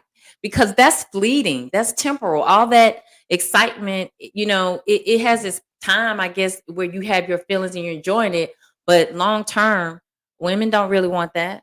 They really don't. Not to settle down with. No, they really don't. If they care about their well being, and now unless they just that type of woman where they like that and they scooting around from guy to guy, then that's how they are. But a real woman who wants somebody to reflect who she is, she's not going to be drawn towards that, as that's the guy I want. I think in your youth you go through those experiences, and it sounds like that's something they went through when they were younger. But as you get older, you have wisdom, and you just know, I really want that in my life where I gotta worry about this person. I think it was something they went through. They was younger, and it shaped them going forward. Right. You know what I'm saying? It shaped the way they think about what women like. I think innately women look for security in their man. We do. And as a young girl, you don't understand that's what you're attracted to, but the bad boy kind of, maybe subconsciously is a thing of safety, like, oh, he's tough, he can protect me or whatever. But as you get older, you know how to compartmentalize that stuff. Right. And you understand that hold on. And that's what Cecilia Harris said. Women looks for safety, and safety for, I guess y'all saying safety for a young girl is different than safety for an older woman. That's what y'all saying. And it depends on what toughness you're looking at. Like if you're looking for a guy that's gonna fight the guy that's trying to bother you, you can step back and he gonna get in front of you, something like that on a physical level. But I think as you get older, when you were saying about like some of the traits of a nice guy is like he's always available. So okay, as we get older, men and women, we all should learn how to have some type of balance. So I don't think a man is going to always be available, and it doesn't mean it's strategic. Oh, I'm just going to answer my phone right now. Sometimes you have something to do. Sometimes things are going on and you're just not available, but you make yourself available as you should. But of course, reality is that sometimes we have jobs. Sometimes we have situations where it's just not going to be there. But I think when you start playing that game of, oh, I ain't going to answer her phone call right now, just on purpose, I think there's about balance when it comes down to the niceness. So when you said about being available, I don't think that really falls up under, but I know what you're saying. It's like, if they're just doing everything that just make a woman feel safe emotionally and things like that. But I think as a woman, we look for a man to have some maturity about himself, to have balance to his life, and be nice all at the same time, because nobody wants somebody you gotta worry about. And worry means like trust. They don't want somebody that doesn't consider them and respect them, So I think maturity brings about, for women, we want a nice guy. So, it's different for every woman. I think when we're younger, we may have a drawing towards maybe the younger version of ourselves that likes excitement. But as we grow and women mature a little faster than guys sometimes, and how we look at life and think, and we just find ourselves in a place where we're like, no, this is not making me feel safe right now. Emotionally, this is not making me feel safe. In certain ways where I gotta sit back and try to figure life out. A person who's nice, or as they say is nice, is just somebody that you can move with, that respects you and makes you feel like you should feel, which is good. Like nobody wants to feel stressed out and stuff like that. The least you've been to say a man is not going to put you in a bad situation as a young boy turned into a man. Don't know about that if he wasn't taught. Right. But here's the thing. Here's what I'm trying to say. The nice guy, I'm assuming the nice guy he never says no to you. He never tells you no. Saying? Baby, let's go to the movie. Okay, what time? Baby, I love them shoes. What color you like? Well, you know what I'm saying? I don't know if that's deemed as a nice guy, though. And I think a lot of women see that as a man not in charge. Like if he don't even have, he's scared to tell you no sometimes. And I think women y'all love to hear a man tell you no. Okay, so what's the definition of a nice man? Does it a man can be yes to everything. That don't mean he nice though. So you see what I'm saying? When I think of nice, I think of a man that's considerate. I think of a man that you can trust, a woman can trust. I think of a man that has balance to himself, where he has time, for wherever. Like we all should have a balance of time for ourselves, time with our friends, so he can be the best he can be to her.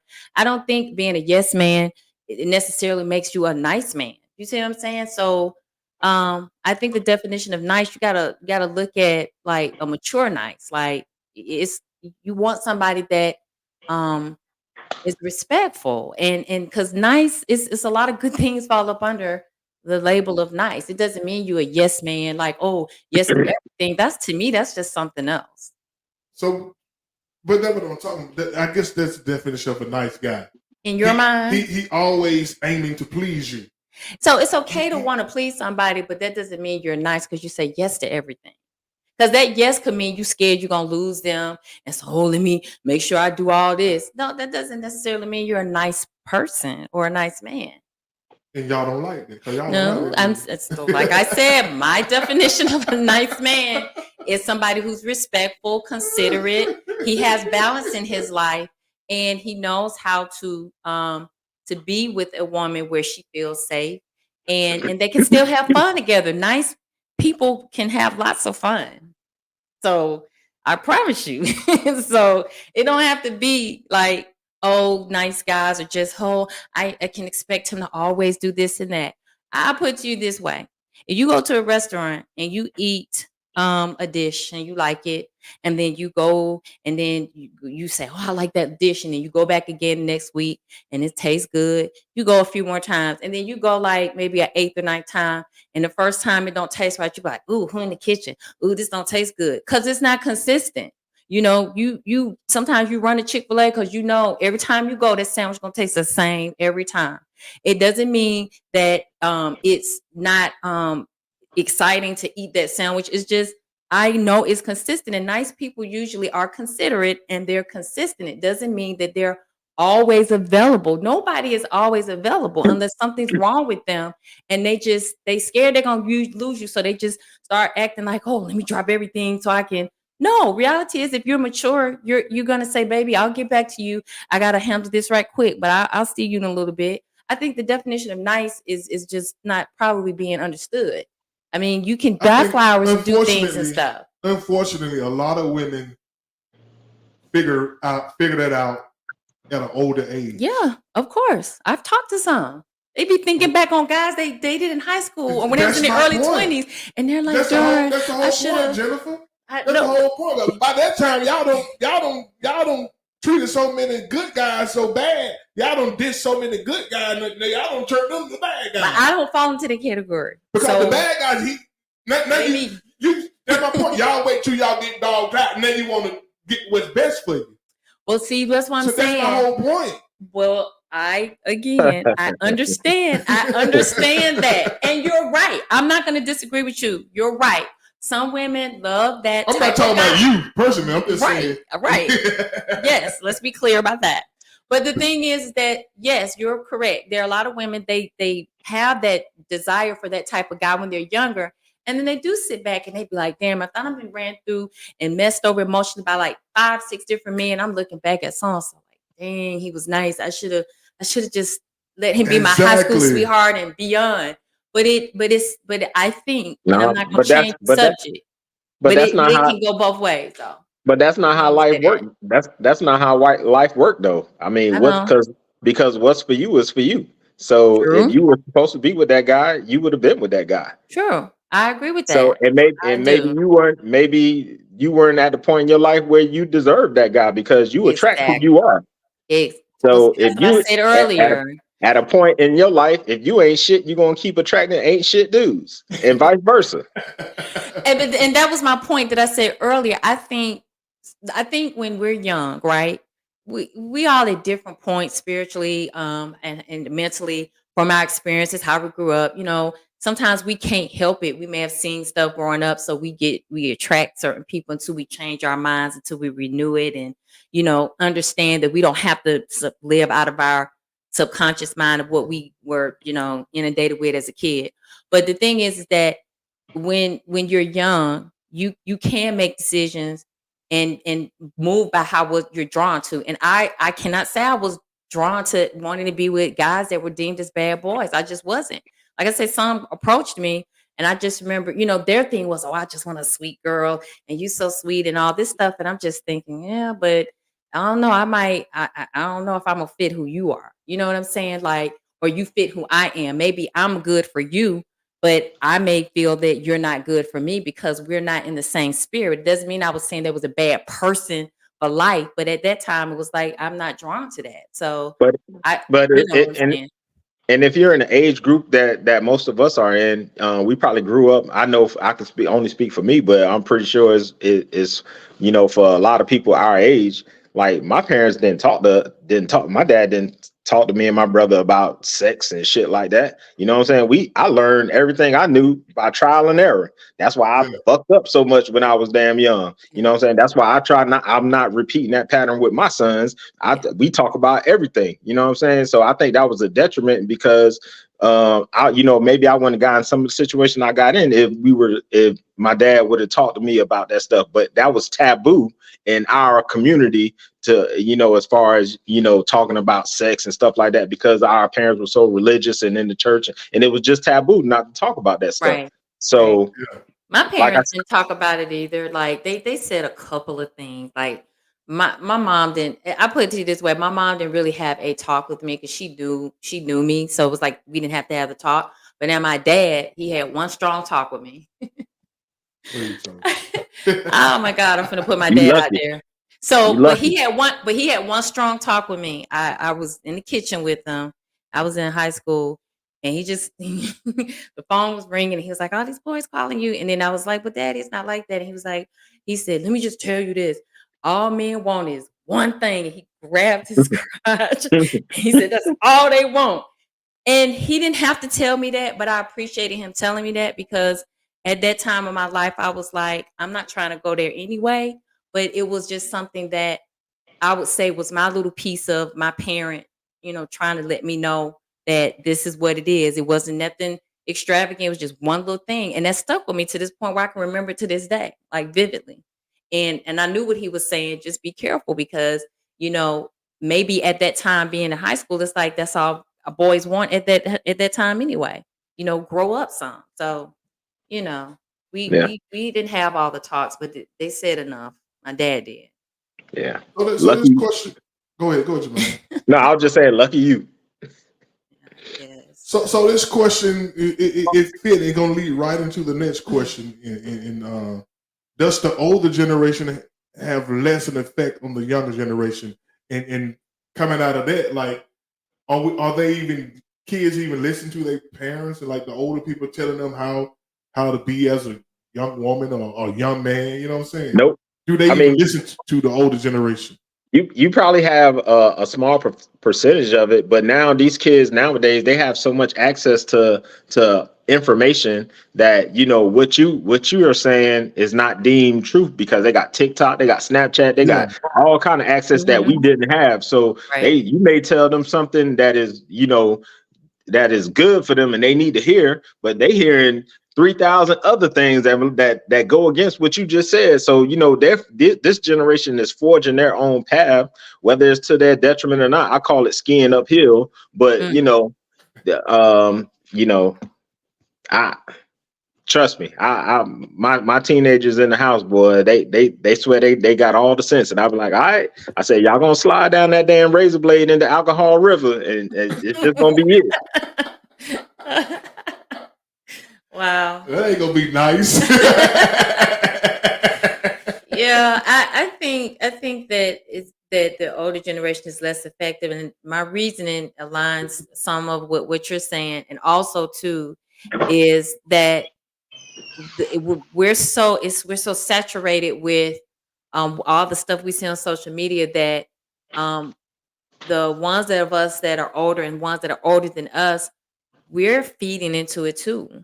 You see, so we are not necessarily setting examples as much. I'm not saying we don't at all, but a lot of us, and y'all know this when y'all look, we're kind of coming down to where they at. You see what I'm saying? Like we're doing what the younger people are doing.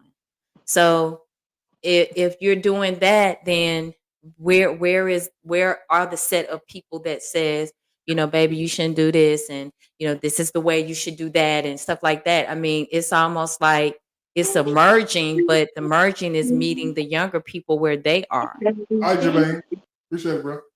Good night. Yes. So it's not the thing that we're doing what they doing. It's we're not hiding.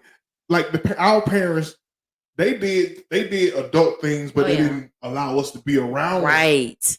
Yes. around them. Exactly. In the difference in the generations now, their parents are allowing them to be in their presence when they're doing things that they wouldn't allow. If you wouldn't let your kids do it, don't do it around them. Exactly. You know what I'm saying? Right. But this generation, man, these kids, they like all up in the parents' face. In their conversation. In the conversation, grown folks in the.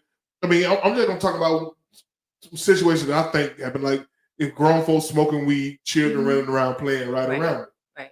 You know what I'm saying? When my mom and them used to have parties, right? We got to go upstairs. Oh yeah. And go in our room. Yeah. We weren't allowed to be around grown folks when they having a party. Or even strong conversations. We had to leave the room. Yeah, exactly. We couldn't be around grown folk when they were having conversations or having a party or doing whatever they was doing. You know what I'm saying? Right. Drinking or smoking cigarettes. Yeah. Go somewhere and play. Right. You know what I'm saying? Right. Get around them grown folks. They'll tell you, but go somewhere, get somewhere. Right. And now kids are allowed to listen. And people don't know these kids are listening what they're saying. Of course. They're taking it all in. They're taking it all in. And they take everything to school. That's why these kids are so out of hand in school, because they grew up around grown folk stuff. Right. So they go to school doing grown folk stuff. They don't have respect for adults because their parents don't have respect for them. Right. So I'm saying, so if you allow your child to do things around you, what makes you think your child gonna respect somebody else another adult who's not their parent? Right. Because my mama I do it around my mama. Right. I can say stuff around you. You know what I'm saying? Right. So it's a lot, and that's right. Social media is their parents' comment. Yeah, I mean so it's like a double whammy that their parents are allowing them to be around them with all their adult things that they're doing, and then they have access through technology, the phones, tablets, whatever, to learn all of the stuff that we were protected from when we were kids. Yeah. We didn't know all those things. We couldn't wait to grow up because it was like something to look forward to. But they're getting all this information at ages 3 and 4, and I promise you, because by the time they get to school and they're like in that first grade, kindergarten, sometimes preschool, they already know the things that we just probably didn't learn until we were like in our teens, you know, or the early teens. They just know way too much. And so I don't think that they're protected from knowing the things that we do as adults. I think parents have ability to do the what is it the thing where they can put on the device Yeah. parental, but a lot of parents don't probably do that. No, they don't do that. They don't do that because a lot of parents don't know you can put those things on Yeah. a child, like a child safety or parental guidance. Mhm. You know, they just give them these devices. They give them devices and then they leave the room. Mhm. And these kids on YouTube, it's all kind of content on YouTube. Oh yeah. They might start off on what are they, Bluey. They start off on Bluey, but they might come across something that pique their interest. And then they gonna stick on it. You know what I'm saying? And they stay in it and they watch it, and you don't know what they watching. Right. You know what I'm saying? They have a kids YouTube. A lot of people don't even know they got a YouTube for kids. They on the adult YouTube. They watching, like I said, they watching SpongeBob. Then something else will come on after that. Right. You know what I'm saying? They might they have commercial between these videos. Mm-hmm. They might have a sex commercial, like promoting sex pills and stuff like that. Right. And they actually had a man in going to room making a noise. You know what I'm saying? I mean, and this is true, man. They got these commercials. You know, they break into God forbid. I hope they ain't doing this on children cartoon shows. But you just never know. You know what I'm saying? Right. If you ain't watching your kids, you don't know. Mm. And then the kids grow up thinking they don't see so much adult stuff, man. Right. And the thing is that if you want to let your kids join in on certain events, you got to make it kid friendly. So like, just say if you have like a birthday party, or you have like a gender reveal for a baby, you can have the kids included. That's fine, but just make it kid friendly. Sometimes we throw parties for the kids and we make it more about us. Make it about the adults. You know what I'm saying? We'll play music that is like, maybe not the best for them to be listening to, but you playing at a kids party, you playing with a Sexy Red and Megan Thee Stallion. Right. Now I don't have nothing against their music, but on the labels they got explicit lyrics. Right. So they telling you it's explicit lyric. Right. So you teaching your kids explicit lyrics when you playing this at a kid's party. I mean, I haven't heard nobody play like Ring Around the Rosie. Yeah. You know what I'm saying? I mean, yeah, it's the thing is that I know parents want to be entertained while they around the kids, but at the least, if you're gonna play these songs, find the clean version. Like find the clean version. And if you just must play songs that are more for adults. But we're just not thinking about that, they're taking this in, whether it appears they are not. You can be sitting and having a conversation with somebody, using all kind of language that ain't appropriate. Your child could be sitting on the floor rolling around playing with trucks and cars at 2 and 3. I promise you, they seem like they're not listening, but they are, and they're taking all of the information in. And then when they start saying little funky things later, like and you're like, oh, and they laughing about it. It's not cute because it becomes a problem because they don't know how to use it. I mean, they do, but they don't understand it's not appropriate. So it becomes a problem later on. We see it a lot in school. So we just have to know how to be wise and just say, you know what, we're gonna have this party, but we're gonna make it kid friendly. And if we're gonna have a little something, let's just make it where it works, where we're not tainting their young minds, because they need time to grow. It's too much out here already. Yeah. And we just have to protect their minds and let them have a chance. Like they don't have a chance. Even at a child's party, they twerking. Like I'm talking about like 5-4 years old. I'm talking about these little children getting it. I'm talking about they getting down on it. You know what I'm saying? And they don't know. And I don't know if the parent don't know, or I know the children don't know. They kind of like simulating sex. Yeah. I think twerking is kind of like a simulation of you know it. You know the motion of course. You know what the motion of twerking is. Yeah. You know what I'm saying? It is. Yeah. I mean, It ain't funny that we don't got away from all the nursery rhyme stuff, all the nursery rhyme that you. Because I remember all the child that we listened to. We listened to we did pin the tail on the donkey, and you know what I'm saying, they blindfold you, dunking your head and trying to get the apples. That was our party then. We had ice cream and cake. Ice cream, cake, hot dogs, and hamburger. That was the typical party for a child under 11 and under. Right. 10, I'm gonna say 11 and under. Yeah, like 8 and 9. Yeah.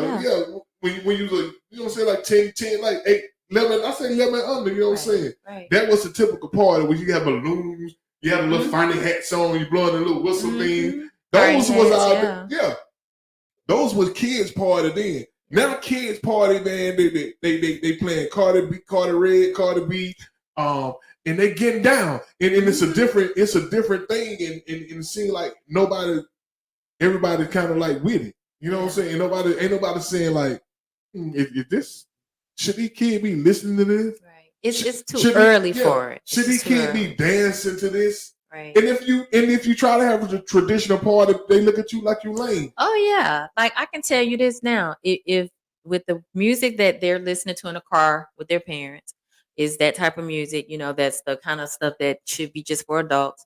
When you try to put something on that is for kids, they look at you, and this happens at the school. They'll say, "That's boring. That's baby stuff." And they'll want to listen. No, they say it's baby stuff, and they'll say, we're not little kids. They don't even see themselves as little kids. They will actually say, "I'm not a little kid." I heard somebody say that today. It was somebody said something about we're little kids, and the other child was like, "No, we're not little kids." And it's like, yes, you are. You're 5. Yes, you are a little child, you know? But they don't see themselves that way because they're living in this vibration of adult content that they shouldn't be exposed to this early. Yeah, so it's not that the older generation has lost effect on the younger generation. I think the older generation has turned the keys over. We turned the key, and I'm gonna say me too, because look, I ain't gonna lie, I'm guilty of too sometimes. Sometimes I might be around my grandchildren, I'll listen to some, you know what I'm saying, not as provocative as a lot of this music. And you know what I'm saying, but I'm guilty of it too. Sometimes I've done it, you know what I'm saying? I've done things like that. And it's like we turning the responsibility to the kids over too early when they're not ready for it to be turned over to. We exposing them to adult things too early, and then we turn around and we blame the internet. We blame social media. Social media is gonna be what social media is, but we can control what the content that we allow our kids to see on social media. For sure. Because the thing about it is, you know, a person says, well, you can't control it all. They're gonna learn this stuff anyway. Okay, fine. But this is the thing. You train them up a certain way. And if they get out there and they mix and get into some of that stuff, I promise you they're going to come back to what they were raised up in. They're going to come back to it. So it's not, I mean, it's just the world we live in. It's fallen. It's simple. So if you raise them up right, don't do this, or you raise them up in all the goodness and stuff, and then they get into these things later on. They're like, ooh, you know, where this been all my life? But then at some point, their spirit will be like, you know what? This ain't right. This ain't who I am. And they'll come back. But, you know, you do as a parent have power to protect your child from learning this stuff too early, because, you know, it can create issues later on that you just don't want to see if you can help it. Because, you know, we do have responsibility. You know, we don't birth our children just to let them just do whatever. You know, you do have some responsibility in how you raise them. Yeah, really exactly. Do. Yeah. And what I was about to say something. Yeah, you always do my train of thought. I think I'm getting all the time or something. No, I'm turning into Joe Biden or something. I'm looking like Joe Biden here sometimes, y'all. But yeah, so I just think, you know, we blame social media, but we play a part in it too. Mm-hmm. We play a part in it too, and I'm afraid that we moving too far away from the age of innocence, wholesomeness. Yeah, the age of innocence, man. Mm-hmm. You know what I'm saying? The age we moving so far away from the age of innocence and it's mostly our, and we blame everybody but us. Mm-hmm. We blame everybody but ourselves. Yeah. And I'm pretty sure everybody probably tuning in gave a child a device just to, keep them quiet. You know what I'm saying? And it works, but it has to be, like some kind of real content that they can learn from. Mm-hmm. These kids are all kinds of apps. These kids know how to download their own apps. They know how to go in the app store and get apps. Yeah. But let them get some educational apps. Because when we grew up, we had Sesame Street. We had Electric Company. Mm-hmm. We had, we had I don't know if you remember Big Blue Marble. You don't remember stuff like that? Well, I don't remember that one. Yeah, we had the Reading Rainbow. We had stuff. We had programming specifically for us as kids. And it was not only entertainment, it was educational. Mm-hmm. Yeah. But they took, you don't see a lot of educational program even on CBS. PBS no more. They don't even have a lot of educational programs on them. They doing like stuff like London stuff. I've been seeing stuff from like Scottish, Scottish stories and stuff like that.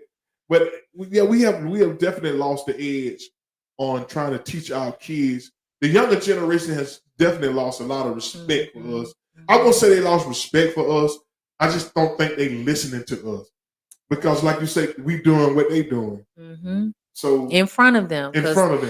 I can remember this, and it just brings back like this little nice feeling. Like I can remember my parents were at parties.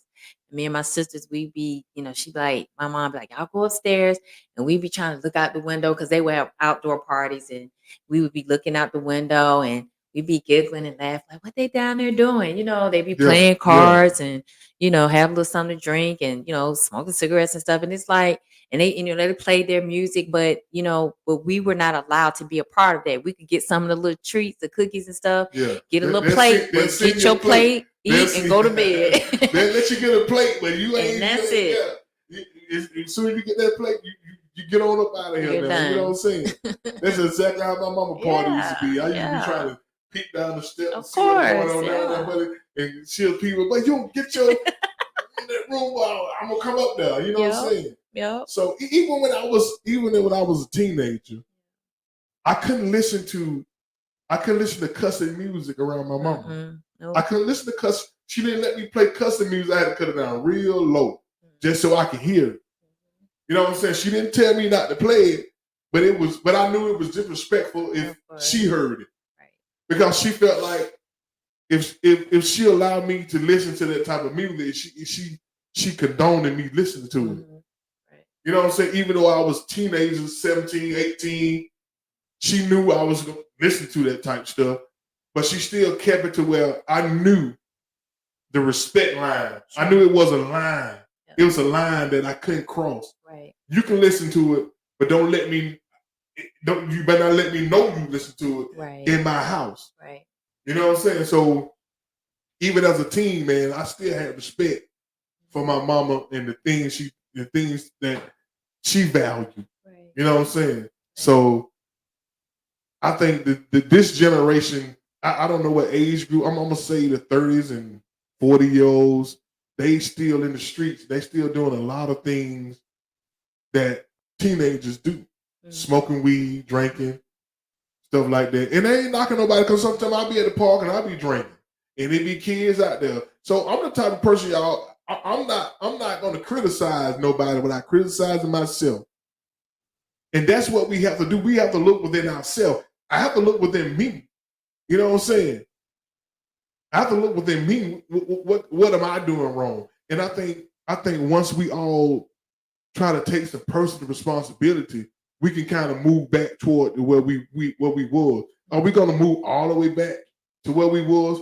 I don't think so, because of the technology, and it's just so readily available. Right. I mean, like devices on.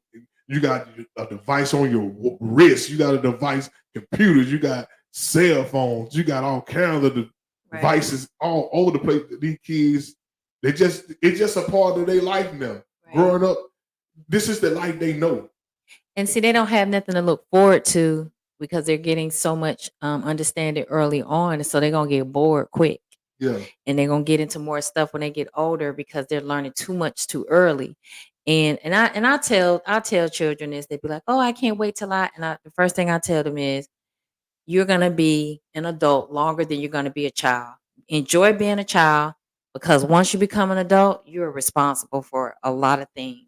Yeah. And so, we just have to make sure we take care of the young ones in our lives so that we can make sure that we're doing our part, to help, protect their innocence so that Yeah. they have a chance to be young and have the experiences that young children should have until it's time for them to get into a different phase of life. We just pushing them in too early with what we are allowing around them. And as an adult, we have to be honest with ourselves too now, because you got to think they're growing up with all this technology, and we keep looking back, and sometimes we look back and say our generation. It can't always be about how we grew up. It's a balance. It's a balance you got to have with it, because we got to understand. We also got to understand that they're growing up with all these devices. This is what they know. We didn't grow up with all these devices, so we can, you know what I'm saying? Because just think about it. Even as adults, we have trouble putting that phone down, and I know I do. You don't talk about it. You know what I'm saying? You talked about it, because every now and then I pick that phone up and see what's going on, who texted me or what they talk about right now, and I'm guilty. I'm guilty of it, and I know a lot of them grown folks. We guilty of it. When you go out to eat, you see people eating. Everybody got their cell phone out, which is sad. Yeah, it is. It is sad, and you got to think if we grew up without this and we're doing it, how do you think they're gonna be? And they growing up in this era of technology. Yeah. So like I said, it just got to be a balance. Just because they're gonna use this technology, whether we like it or not, but we gotta decide what content they watching while they own these devices. You know what I'm saying? Yeah. So that's my take on it. Ike Martin said, "No younger voices. No, what is it? No younger voices. Their music is terror." Their music.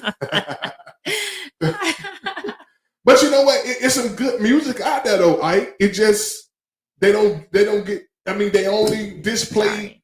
Yeah, they only get the chance to see what we give them. Right. And that's what I'm saying. We got to give them good music. That one thing I can say about our parents. They listen to good music. So that we still listen to most of the people they listen to dead, and we still listen to them. You know what I'm saying? Most of the great singers are dead and gone, but we still play them every day like they still here, because that's what we grew up on. We grew up on some good music. It was respectful music. Even the love songs was respectful. You know what I'm saying? Except for Teddy, when Teddy said, "I don't give a damn." But it's like this. Whether it's TV, movies, music, we can't protect our children and grandchildren from it. I know when I was growing up, there were certain Steve things. Hardaway, appreciate you, brother. There were so many. No, you're fine. There were so many movies that in times when my parents would be watching a movie or watching like some comedian like Richard Pryor, they would make us leave the room. And we would be wondering, like, what is Richard Pryor saying for us to have to leave the room? And my mother, this is just how much she protected us. So just say we was watching a movie and she knew it was a love scene coming up, she'd make us leave the room. And then when it was over, she'd have us come right back in. That's how protected my mother was. Yeah. We was like, oh, that little romantic music coming on, she about to kick us out. She make us leave and we come back. She was that protective. So and so as an adult, I can look back and appreciate that. And I didn't feel like no kind of way about it. I just remember thinking, oh, that's cute. She don't want us to know about the adult stuff. And it just made me a better person in my mind about being protective of, children and, in my life. So, yeah. So, yeah, y'all. So, I think technology is part of it. Internet, social media is part of it. but I also think we have kind of dropped the ball a bit too. And we just gonna look within ourselves, you know. And I put, like I say, I'm not the type of person. I don't criticize nobody, but I criticize me, because you know, you know what I'm saying. I have to look inside myself and see what I can do better with my grandkids. Because my kids, they grown and they doing it with it. Y'all know my children. If y'all know my children, y'all see them on social media. Y'all know they do whatever they want to do. So listen. So, but I got grandkids, so we can start right there. You know what I'm saying? So that's about it right there, y'all. Let's So throw that question out there for Lee. So what? What would you do if you won a lottery? Would you quit your Oh, job? we at 9 o'clock. Oh, that's we'll hold it. We'll she wanted. We had a. We can question. do it. We can do it next week. Okay, we'll do it. What I said, what you gonna do? What would you do if you won the lottery, y'all? So y'all tune in next week. We're gonna have that question. And also, y'all listen. This is Overflow Everyday People Show. Y'all can also find us on our Facebook page. We have a Facebook page called Overflow, the Everyday People Show with RL and Jenny. If y'all like, y'all can go on there and post a conversation, start a conversation, and we'll bring it to the live show, man. Also, if y'all have a business, if y'all have a book that y'all wrote, if y'all have an organization that y'all want to talk about, or y'all could have some viable information like some nutritional, health information, if that's what y'all want, we would love to bring y'all on the show to talk about the things that you're doing out there, man, because this is what this show about, the community, because a lot of people doing a lot of great things out there and they don't get the publicity that they deserve, you know what I'm saying? So we want to take your small things that you're doing in a big ways. That's what life is about, man. Sometimes you got to take your small things and do it in a big way. And we would love to showcase you on our show, The Overflow, the Everyday People Show. You know what I'm saying? That's what we're about. So if you're doing something small in a big way, holler at your boy, DM me, inbox me, and say, yeah, let me come on the show and talk about what I'm doing. And we'll give you a whole hour where we're going to talk about what you're doing. But we're going to check out what you're doing further now, so we can really know what you're doing. Right. So, and we're again trying to make sure we encourage and build up our community of people. You know, we get a lot of negative publicity sometimes, and we just want to, you know, let each other know we're here for each other, and we want to let it be known that, you know, you're doing something great. So that's the whole point. Yeah, and once again, y'all, we appreciate y'all for tuning in. I mean, y'all could have been doing anything right now, watching a good movie, but we glad y'all sitting right here watching a good podcast. We want to be better. We want y'all to help us be better. We need y'all support, and we appreciate y'all support. Tell somebody about the show. Tell somebody you know if they got something they doing. Come on and let your boy and girl chop it up with y'all, man. Like I say, we appreciate y'all. Y'all time, y'all texting, y'all sharing the live. And that's about all I can say, man. Look, and we'll see y'all every Tuesday. We do this every Tuesday at 7 o'clock Eastern Standard Time for 2 hours. Sometimes we might go over, and sometimes we might be so boring as hell that we just cut it short. That's why we need y'all help, man. And we want to make this a better show. And if y'all want to come on and talk about some of the topics, y'all are more than welcome. Just a friendly show. We ain't finna be fussing and cussing like on all these other TikToks and all this stuff. Where we just love people, man. We just want to showcase people.